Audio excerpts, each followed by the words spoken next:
E olha só, galera, chegou o finalzinho de tarde, a gente também vai tá indo embora. E tivemos que se retirar daqui, galera, por causa de um marimbondo que tá ali, ó. Acabou de morder o dedo da Kailane, olha aqui.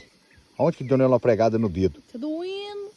Deixa eu mostrar pra vocês o tamanho dessa caixa de marimbondo que tá aqui, ó. Marimbondo chumbim.